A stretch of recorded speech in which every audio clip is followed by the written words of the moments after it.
Hello, comic book guys and gals, and welcome to Comic Mag Musings Live. This handsome and humble fellow is your host, Bill Miller.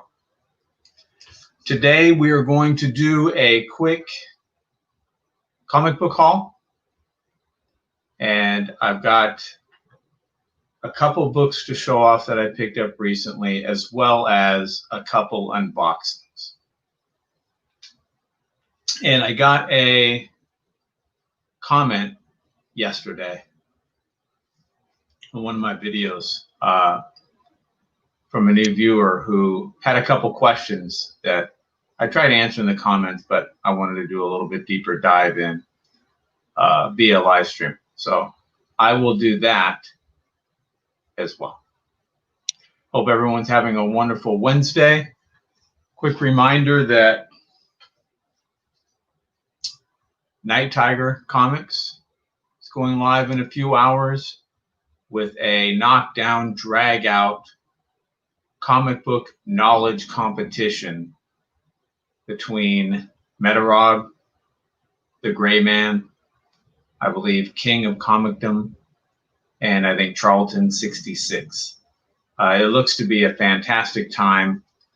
Giveaways involved. It's part of a celebration for Night Tiger, having reached 1,000 subscriptions a few weeks ago. So very exciting. I would encourage you to tune in as I plan on doing so. So let's go ahead and begin with a quick comic book haul. These are all comics that I picked up for 40 cents a piece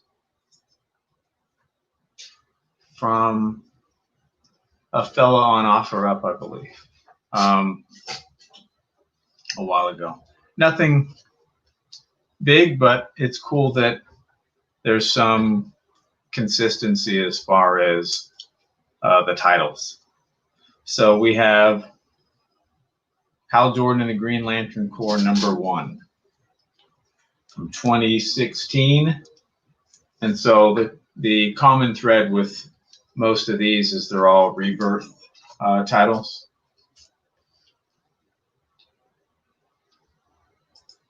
Hey, Gray Man, good to see you. Thanks for stopping in. I hope you're right now stuttering. I hope you're both stuttering and studying feverishly for your knockdown, drag out competition in a couple hours. So this is from 2016.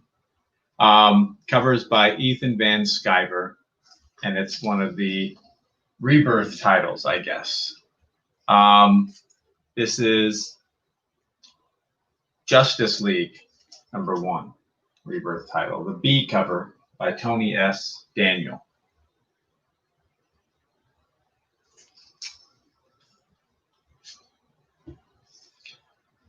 Batman Rebirth #1, the A cover by Michael Yanin, I believe. Could be Janin.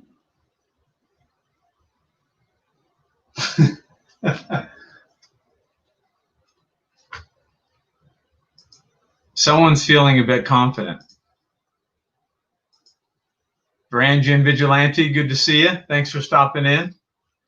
We're just going over some 40-cent comic pickups that we got.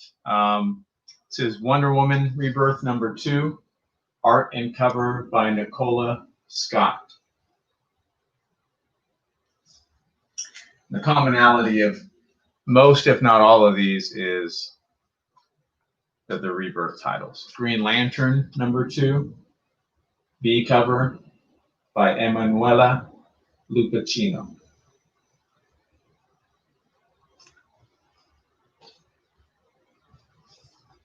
We've got Rebirth Green Arrow #2, B cover by Neil Adams.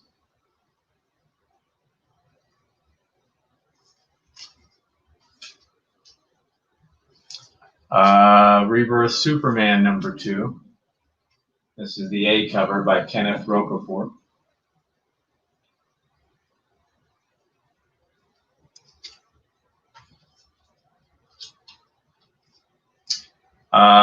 Rebirth Batman #2 with a Tim Sale cover.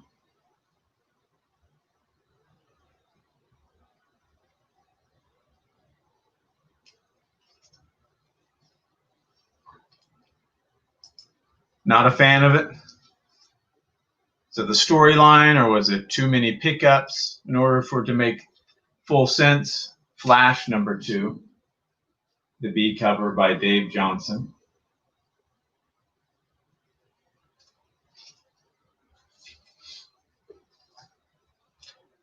Wonder Woman Rebirth #1, a Liam Sharp cover. That's a cool cover.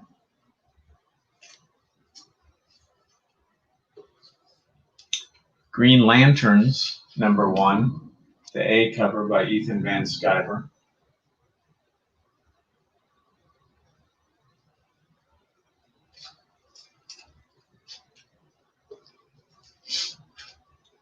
Superman #1. This is Doug Mahnke, the cover art.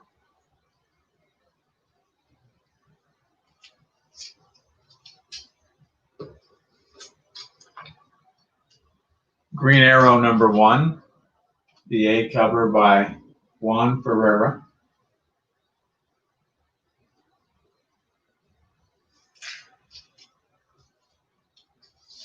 And lastly, we have Flash #1. This is the A cover, and this is the first cameo of Godspeed in a Vision. So those are the 40-cent pickups that I got maybe a month and a half, 2 months ago or so from a fellow on OfferUp.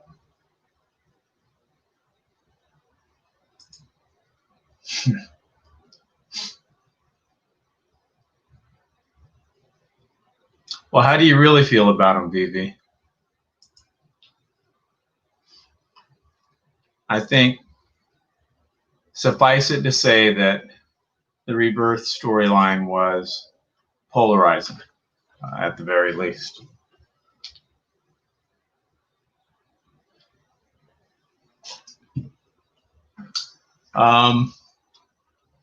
Okay, so I got some questions on a couple of my videos, one in particular yesterday from a new viewer. They asked a couple questions that it made it a little bit difficult to kind of go into too much detail in the comment section. But one of them was, when did you... Hey, James, thanks for stopping by. Appreciate it, brother.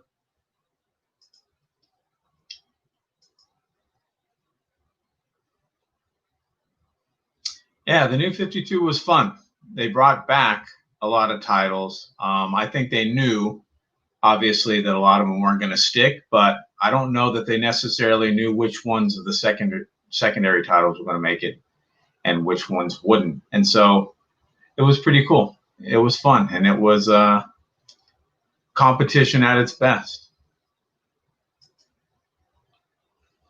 So one of the questions was, when did you start collecting comics? So I started collecting comics probably, I don't know if I'd call it collecting. I started reading comics in about 77, 78, when I was 5 or 6 years old.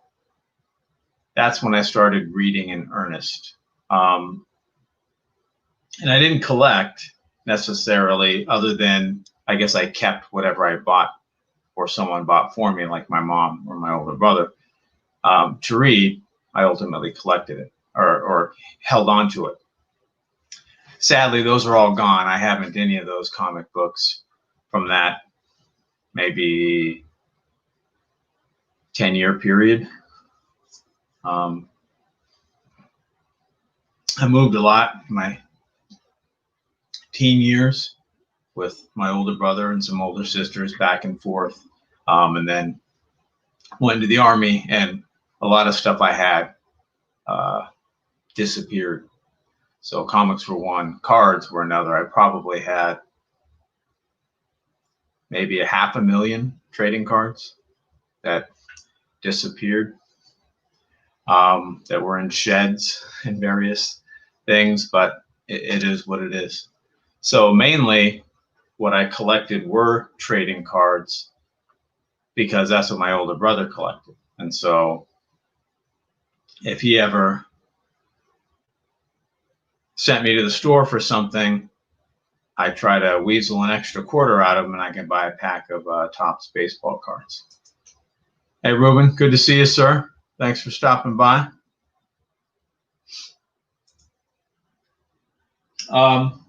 Here's some examples.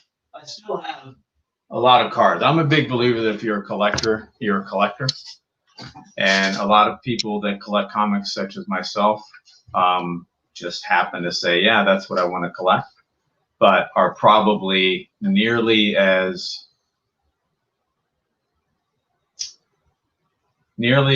likely to collect something else, right?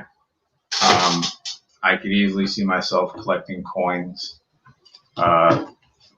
clearly trading cards, because I did, stamps. I think if you have that collector gene, you collect things. that's just what it is.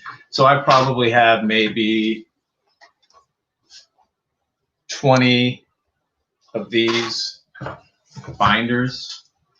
And it's funny because, I haven't collected in years. So you kind of look back and see with cards, it's kind of similar to, there are a lot of similarities between the collecting hobbies, right? You're speccing on players, right? You're speccing on which particular rookie card or insert card to get that you think is going to go up most in value. But ultimately, a rookie card would be the one among regular non-insert cards that would increase in money. Hey, Nostalgia Junkies, how are you? Wes, perhaps Jess, perhaps Justin, probably Wes. And that probably started in the early 90s, maybe, with like your Upper Deck, Stadium Club, cards like that, which really started introducing inserts. There wasn't really a concept of inserts prior to that. And now that's kind of taken over the hobby with game used memorabilia, with autographs, both on card, on sticker. People don't like on sticker. I don't know why they do that. Short prints, right?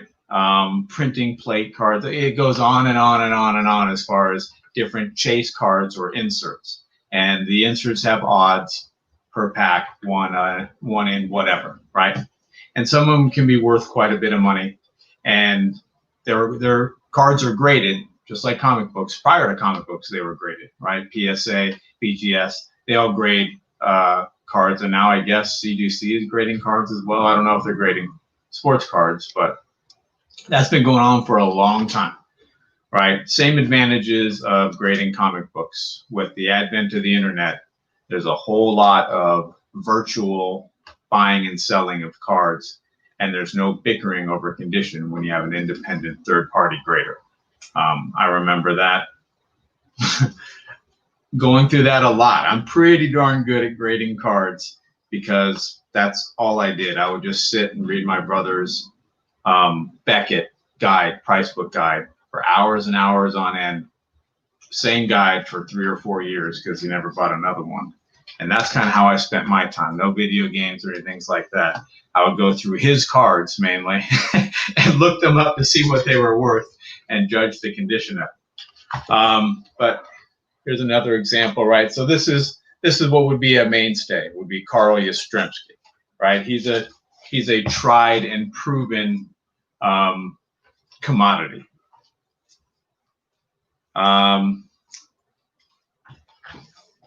This would be an example of a rookie card for Jack McDowell, right? Cy Young Award winner, Hall of Famer, I think. So there's limited value since it's a Donruss, Tops of that year would probably be more value. No, just answering the question. A question was, when did you start, in one of my comments, when did you start collecting comics? And that led me off into this tangent of when I was younger, my collecting habits were really in card collecting. But then Tim Costo, during the time, he was a highly touted or highly rated rookie, but he just never panned out. So his stuff isn't worth anything. But then you look at a guy like Pete Rose, right? He has staying power. So all of his cards, for the most part, are going to be worth more than your average or your common or your semi-star or even your star in most cases.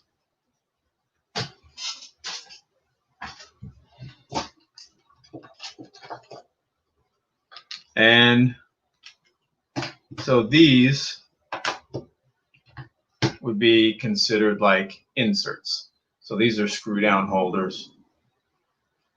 So this is 7,161 of 10,000. And this is inserted at an odd rate of 1 per whatever per pack of, these were Edge 95 cards. There's a Joe Montana autographed card. Willie Stargell autographed card from 64. So little known, almost all the cards, at least in the old days, used to have the stats on the back. So the year of the card will always be the year after the latest stat. Right? Latest stat is 63. So this was produced in 64. Greg Lloyd autograph card. And I was a Steelers fan. I was raised a Steelers fan when the Cardinals were still in St. Louis, when the Coyotes didn't exist, when the Diamondbacks didn't exist, and the only team we had in town was the Phoenix Suns. So my mom is from a small coal mining town near Pittsburgh. So I was raised like a Pirates fan, a Steelers fan. Hence the Steelers and Pirates stuff. This is an insert, Shaquille O'Neal. This is an insert of when Michael Jordan played baseball.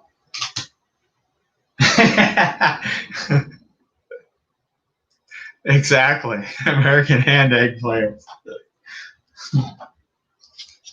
So there's some old Steelers football players. I don't have a lot of hockey. Hockey wasn't too big in the desert.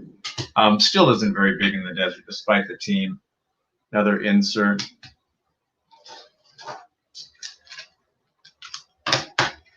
And so right now, the inserts are the chase cards, with the exception of some rookie cards that are worth the most money.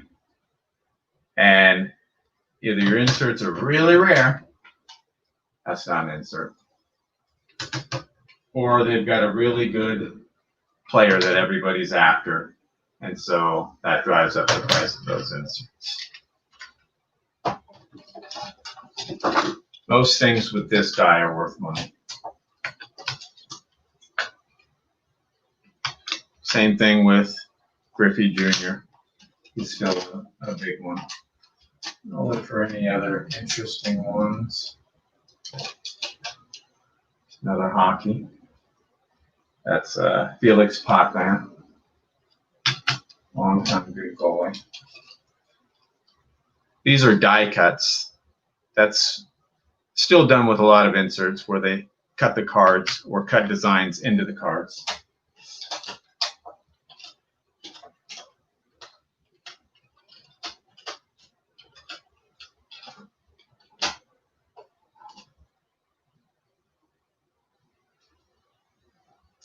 There's an autograph, J.J. Stokes card.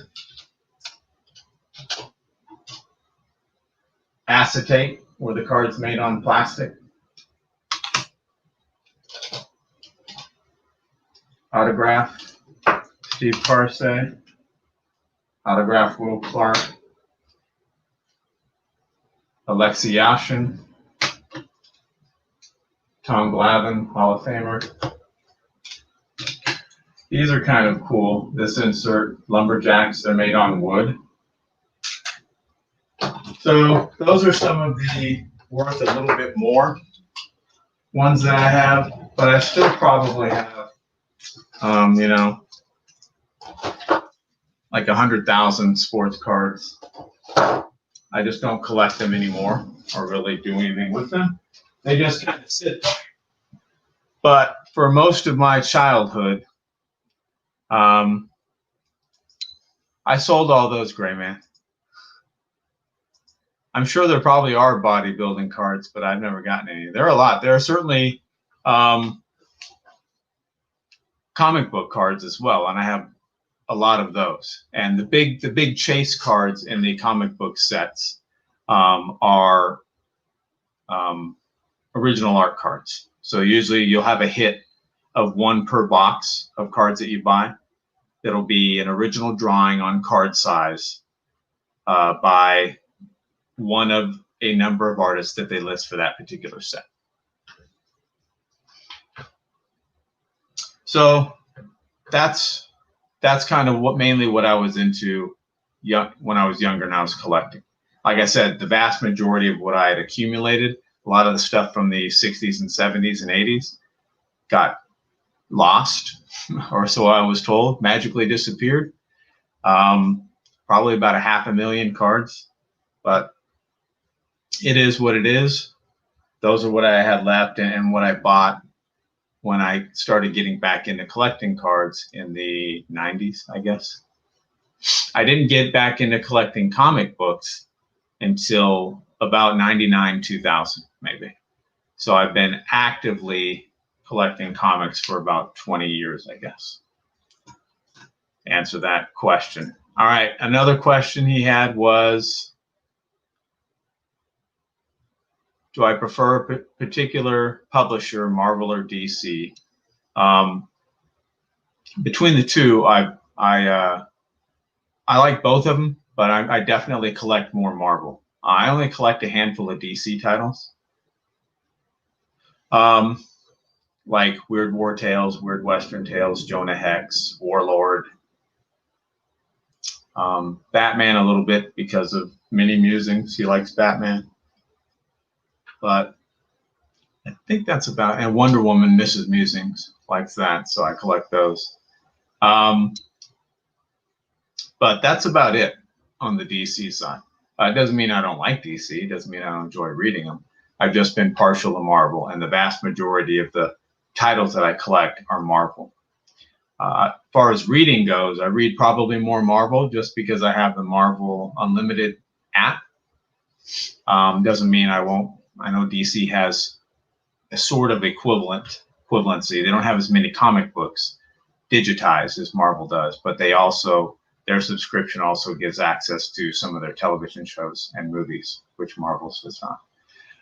But I read a lot of indies as well. I remember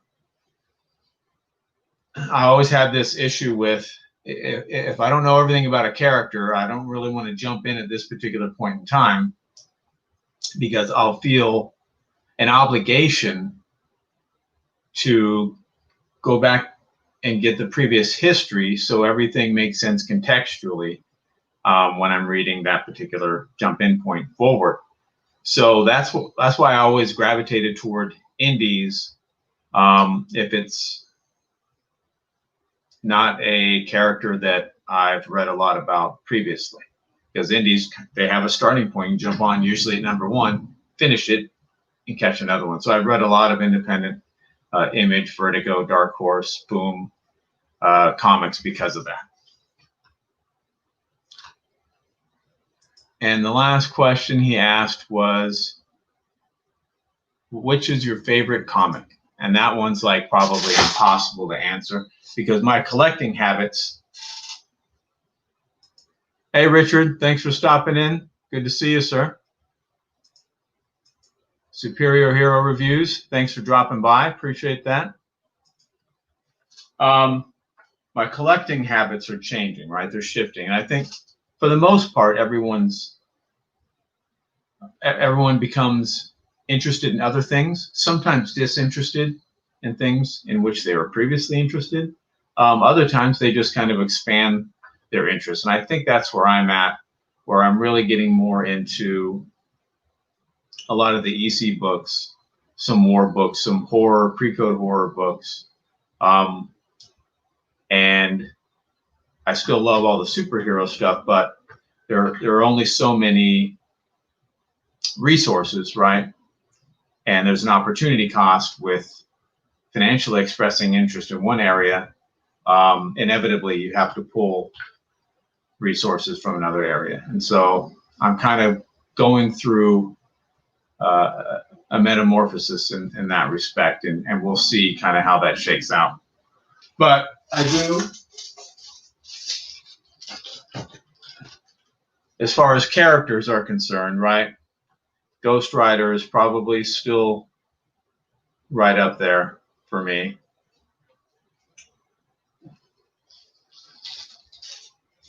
Shown this guy before. This is probably one of my favorites because this was a gift from Mrs. Musings. I recently got my other one graded. That was the 8.5. That one I've had forever. That was my reading copy. This one Mrs. Musings got me. And this is probably one of my favorite covers. I've shown this before, of all time. I just think it's absolutely amazing, amazing work. Vallejo second to only Frazetta, in my opinion, and not far off, not far off from him. But he was just incredible. Loved his work. All oil on board, similar to Frazetta, who do oil on board. And he's married to Julie Bell, who's also a fantasy artist as well. And she's done some comic book work, not as much as him, although he hasn't done a lot either. And I believe they might have a child who's a fantasy artist. That I'm not too sure about. But I mean, as far as favorite comics, I don't know. That's a tough one to say, because I think some of them might be ones that I don't yet have. Beware number 10, which is a horror, pre-code horror Frazetta cover. That one would definitely be up there. You could number the crime suspense, 22, 24, right? The hanging cover, the decapitation cover. There's a shock suspense one, suspense number 3. That's going back. Well, that's one that I'll never get. I mean, that's probably like, 15,000, 20,000 for 1.0. But there's a reason, right? It's a beautiful, beautiful comic book cover, and it's very much in high demand. And a lot of the pre-code horror is expensive, so we'll see. I don't want to buy things just to buy them. I'll be pretty selective about what I get, but I will probably start working on EC runs sooner rather than later. Not just for the horror, but for the war titles as well. Those are my two favorite. Those two and Blazing Combat are probably, I'm good with those for right now as far as working on war titles. But it's really tough to say what my favorite cover would be. All right, so that was that. I'll show you some pickups that I've recently gotten.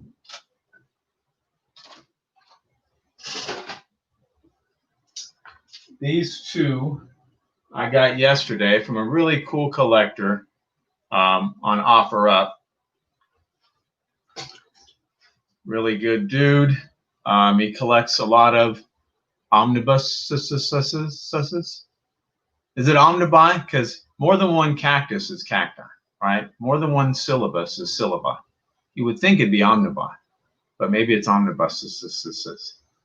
But he collects those. He collects moderns, so he's not too much into the older stuff, maybe copper and back.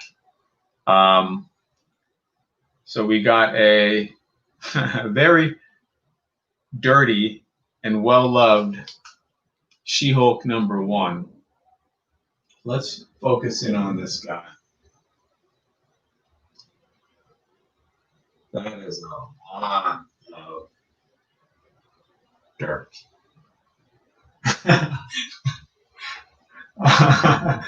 Omnibuses. I like it.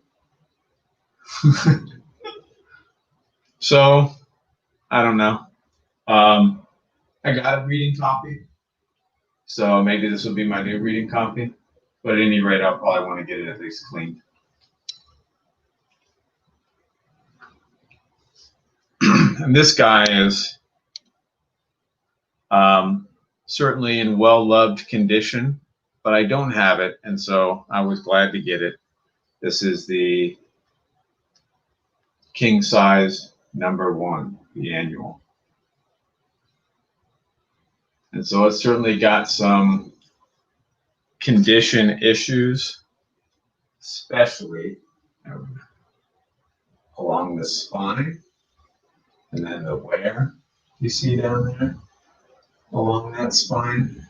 I'm going to say this is a 3.5 to a 4.5. I do want to get this book in higher grade, so this might be a little placeholder for me until I'm ever able to do that, but I don't have it, so I was glad to be able to pick this guy up. And this one, I would have saved this because normally when I get books, I just put them aside, and then at some point, a month or 2 or 3 later, I'll grab a couple books so I can do a true mystery unboxing, because I will have no idea what books are in what. But the box this book came in looked very damaged, and it wasn't cheap for me. So I did open this guy up just to make sure that the book, since it was raw, didn't get any damage, and it didn't look that it did. And this one, I had to step up for this one, but I'm done with it because I got a detached cover copy maybe a month ago, but I wanted a high grade copy that I can ultimately send in and get slabbed, and I think that this is going to be it. This guy right here. So this is Blazing Combat #1. This is a Frazetta painted cover. And this is a really tough book to get in higher grade.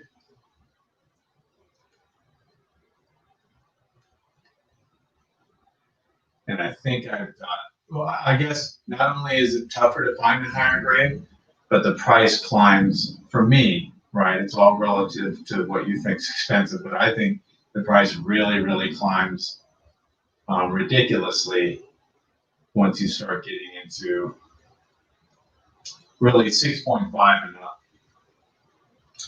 I think that this is an 8.0. I think. I wouldn't be surprised if it came in at a 7.5. I wouldn't be surprised if after being pressed, it came in at an 8.5. I feel like it's an 8.0 with a pressing potential for 8.5.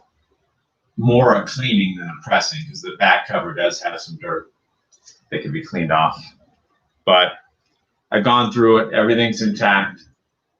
Like I said, the back cover's got some dirt on the red part of it, which definitely needs to be cleaned off. But I'm super, super stoked to have this guy.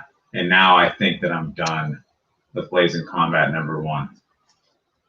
And so I can look for 2, 3, and 4 in higher grade, because I have readers for those ones as well. All right. So those are the pickups that I had recently. Now we've got our trusty box cutter made for right-handers. And we've got 2 unboxings that we'll do. So this is one. And I'll do a quick synopsis at the end, with the exception of the 40-cent books. I won't show those again. So we're going to unbox this guy. I don't know what's in it, as is usually the case. If I'm unboxing it with you guys, I almost never know what's in it. If I do know what's in it, or I think I know, then I'll tell you. Bubble wrap. And then they use painter's tape, which is cool. Makes it easier, right?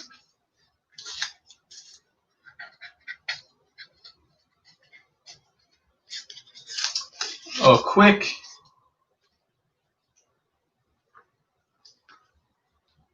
Before I go on, quick announcement. Jambo from Jambo's Comics is having a 200 plus subscriber contest. Just go to his video that has the 200 plus subscriber contest, and if you put in the video contest, you'll get an entry into his big Kentucky cowboy hat of paper names that he's going to pull out a winner. So another way you can get an entry, you can get a second entry, is by creating a video where you show 1 or more comic books of your favorite character, if possible, from the Golden Age, the Silver Age, and the Bronze Age. If not, then from whatever age of those that you have. So I'll try to make a video. I did go and make the comment. And another way you can get entries is if you refer someone who ultimately subscribes to his channel. That's another way to get entries. They would just need to put in the comments, after subscribing, of course, hey, this person sent me.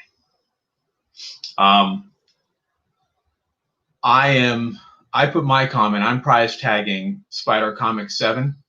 So if you haven't subbed to Jambo and you do subscribe and enter into his contest, please put Spider Comics 7 sent me. But more importantly, put Bub's Comics didn't send me, because he's trying to stack the deck. So all the new subbies say that Bub sent him.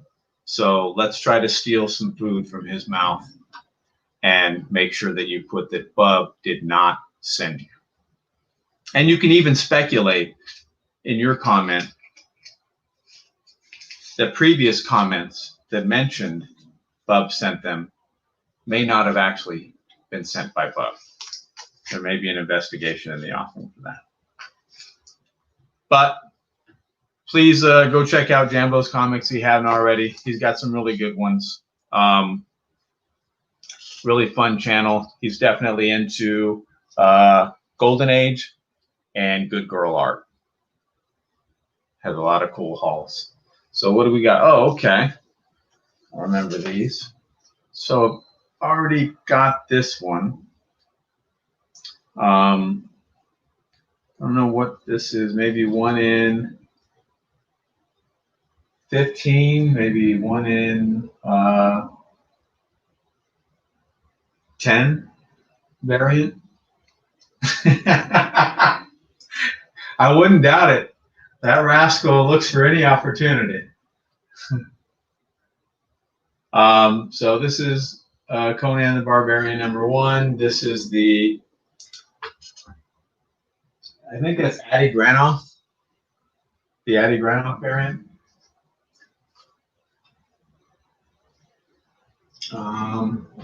And the other one here, I don't have this one. Who is this? But this is a either Conan or Savage Sword Virgin cover. Virgin variant. I don't know who does the variant. Hey, Andy. Good to see you, sir. Appreciate you popping in. So I'll have to figure that out, who does it. But this was the reason I got this electronic beta lot, and the Granoff variant was with it, so that was cool.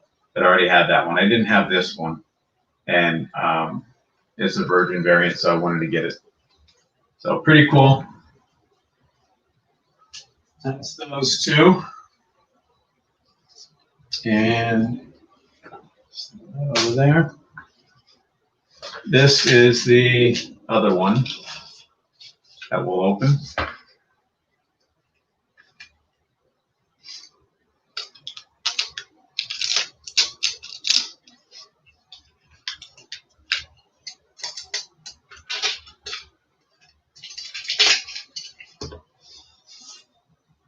Okay.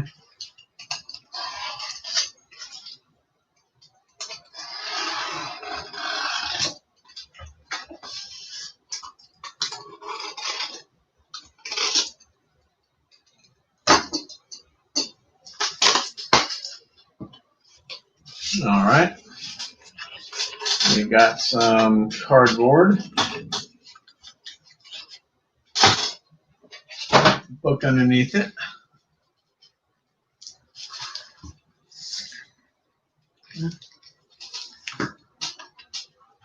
Let's see.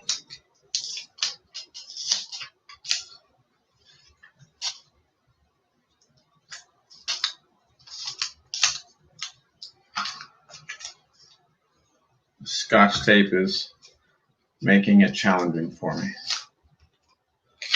We've almost got it. One more, and we'll be done. Oh, okay, cool. And this is what we've got. Micronauts #1. So big fan of this series. I've got all of the floppies for Micronauts, and I've read them all. I just think it's a really good story, and I have a hard time believing this won't be brought to either television or the movies at some point. And so I figured it might be a good one. As far as I don't really spec, I guess what I do is I figure, well, I really like something, so I figure other people might really like it. It might make sense to buy another one of those. And this guy is probably a, not looking at the back cover, probably a 9.6.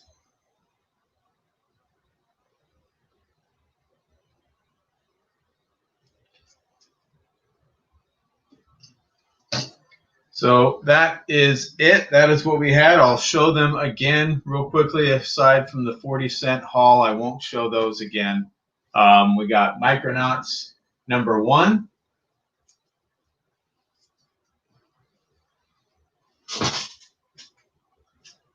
Got a Virgin variant of either Conan or Savage Sword, 2018 or 2019. We've got the 1 in 10, maybe 1 in 25. I don't know. I'd have to check. Addy Granoff, retailer incentive variant. We've got, speaking of favorite comic books, what might be certainly in my top 5 of new favorite is this, what I think is maybe an 8.0 copy of Blazing Combat #1.